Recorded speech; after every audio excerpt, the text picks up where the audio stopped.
செய்திகளுக்காக செய்தி வாசிப்பவர் வித்யா. கிருஷ்ணகிரி பாராளுமன்ற தொகுதியில் சுயேட்சை வேட்பாளராக போட்டியிடும் ஆடிட்டர் மகாராஜன் அவர்கள் கிரிக்கெட் மட்டை சின்னத்தில் போட்டியிடுகிறார். இது சம்பந்தமாக அவர் பேட்டி அளிக்கையில், கிருஷ்ணகிரி பாராளுமன்ற தொகுதியில் சுயேட்சை வேட்பாளராக போட்டியிடும் நான் வெற்றி பெற்றால் ஊத்தங்கரை சட்டமன்ற தொகுதி ஊத்தங்கரையில் அரசு சிப்காட் தொழிற்பேட்டை அமைத்து பல்லாயிரம் கணக்கான இளைஞர்களுக்கு வேலை வாய்ப்பு ஏற்படுத்தி தருவேன். அதே போன்று பர்கூர் தொகுதியில் பர்கூர் மைய பகுதியில் ஜவுளி பூங்கா ஒன்று அமைவதற்கும், பர்கூர் பேருந்து நிலையத்தை விரிவாக்கம் செய்து மேம்படுத்தப்பட்ட நவீன பேருந்து நிலையத்தை பர்கூரில் நகரில் அமைப்பேன் என கூறினார். அனைவருக்கும் வணக்கம். நான் ஆடிட்டர் மகாராஜன்.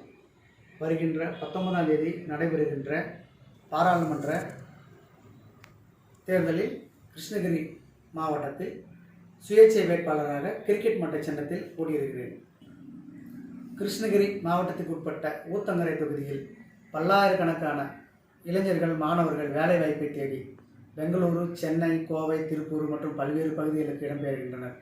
இதனை தடுக்கும் பொருட்டு நமது ஊத்தங்கரை தொகுதியிலேயே 400 ஏக்கருக்கும் மேற்பட்ட பகுதியில் தொழிற்பேட்டையை அரசு சிப்காட் தொழிற்பேட்டை அமைத்து வேலைவாய்ப்பை உருவாக்குவதற்கு பாடுபடுகிறேன். பர்கூர் என்றாலே நம் அனைவருக்கும் தெரிந்த விஷயம், ஜவுளிகளின் நகரம். ஏன் இந்தியாவின் குட்டி சூரத் என்றே, நம் தமிழகத்தின் குட்டி சூரத் என்றே நாம் அழைக்கின்றனர். இங்கு பல்வேறு வகையான தொழிலாளர்கள், கிரானைட் மற்றும் பல்வேறு வகையான தொழிலாளர்கள் வந்து செல்லும் இடம் ஆகையால் இங்கு 5000க்கும் மேற்பட்ட துணிக்கடைகள் அமையப்பட்டுள்ளது. இதில் பல்லாயிரக்கணக்கான தொழிலாளர்கள் பணிபுரிவதுடன் பல்வேறு வகையான இதற்கு வலு சேர்க்கும் வகையில் பர்கூர் நகரில் மைய பகுதியில் ஜவுளி பூங்கா அமைவதற்கு பாடுபடுவேன். இதன் மூலம் நிர்ணயிக்கப்பட்ட விலை, தொழிலாளர்களுக்கான நிர்ணயிக்கப்பட்ட விலைகள், துணிகளின் தரமும், தொழிலாளர்களுக்கான ஓய்வறைகளும் அமைக்கப்படும். இப்பகுதியில் மிகச்சிறிய அளவிலான பேருந்து நிலையமே அமையப்பெற்றுள்ளது. இங்கு பல்வேறு வகையான கல்லூரி, பள்ளி மாணவர்கள், கிரானைட்கள், ஜவுளி தொழிற்சாலை தொழில் செய்யும் மக்கள் வந்து போகின்றபடியினால் இங்கு சிறிய அளவிலான பேருந்து நிலையமே இருப்பதால் பல்வேறு வகையான பள்ளி, கல்லூரி மாணவர்கள், கிரானைட் தொழிற்சாலைகள்